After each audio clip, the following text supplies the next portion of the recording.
Next we head to Manotick, yes, the beautiful town of Manotick. And I speak to Brian, he is the owner of Manotick Martial Arts. It's an industry that has been severely impacted by the pandemic. Imagine a business where close contact, of course, is very important. He's had to change the way he teaches some of his classes, and we find out more from Brian. A year ago, we looked at a ton of things with keeping our business open. We thought it was going to be 3 weeks. So 3 weeks was kind of like, we can do 3 weeks. We then had to struggle. We lost about 70%.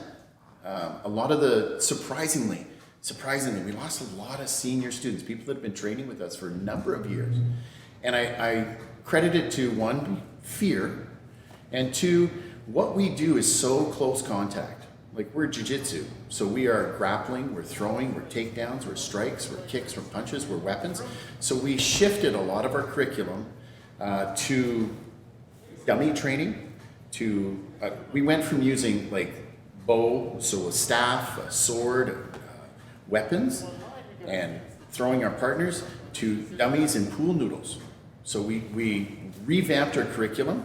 We took out anything that was really close contact, and we started to do training. So now we do a lot of stuff where instead of throwing a jab at someone, we throw a pool noodle at them. So it maintains their 6 feet. Everyone has their masks on, and they do. The block or the mechanisms, it's hard to teach that way. It's not what we're used to doing. So there is that moment where we're stressed. So there's constant stress in us trying to figure out what we can do next to continue. The summer is always slow. We have that opening period in the summertime where we were allowed to train outside. So we took over a local park and we did classes and we maintained as much distance as we could.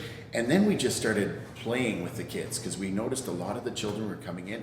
They're very upset, very anxious. And that's not who we try and develop as students.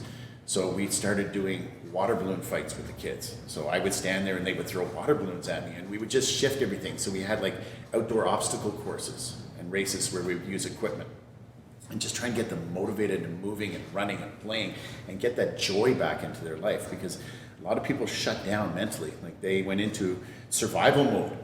And I understand that, but we needed to get them out and back into the, hey, it's sunny out, we can figure this out. Every time there's another lockdown, we do see a difference in the students. Online presence was definitely dictated by necessity. We had to shift.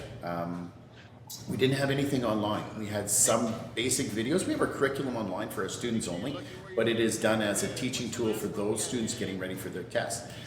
What jiu-jitsu is, for the most part, is partner training. You're not fighting your partner, you're training with your partner. So when we were doing techniques, a hip throw or something else, now we had to start to shift and say, okay, well, you can't throw your dad, you can't throw your mom, you don't have mats on the floor, so, okay, we'll build this, what we call a Budo buddy, and we'll throw that on the floor, or we'll do a technique with that. Trying to teach over the camera is very, very difficult. Children nowadays are very adept when it comes to social things online, and they have a unique ability to push a button when you're not looking and sidestep off the screen, or change their name, or chat with a friend, or do jumping jacks and move off to the camera side so you can't see them anymore, and you're constantly trying to get them back in. It's a challenge.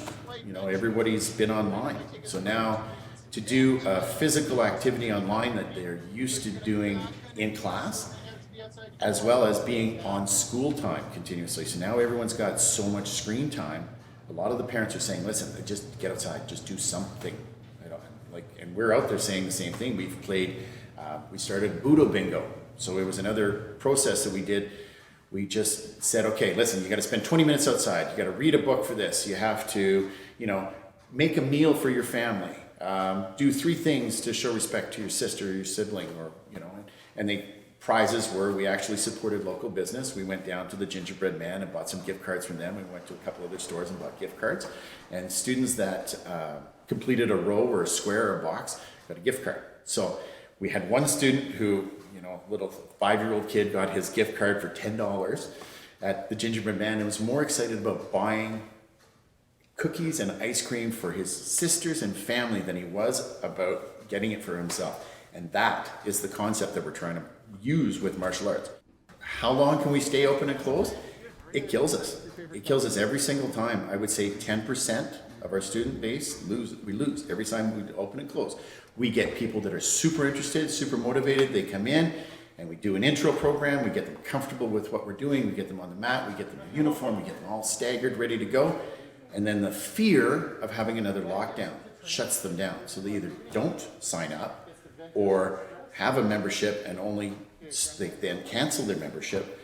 And then from there, we're kind of in limbo again. So we get some growth and then we get knocked down. So we get back up, we have some growth and we get knocked down. So rather than going like this, which is what we want to do, we go up and we drop. And we go up and we're not as where we were before, but we drop again. We go up and we keep on going.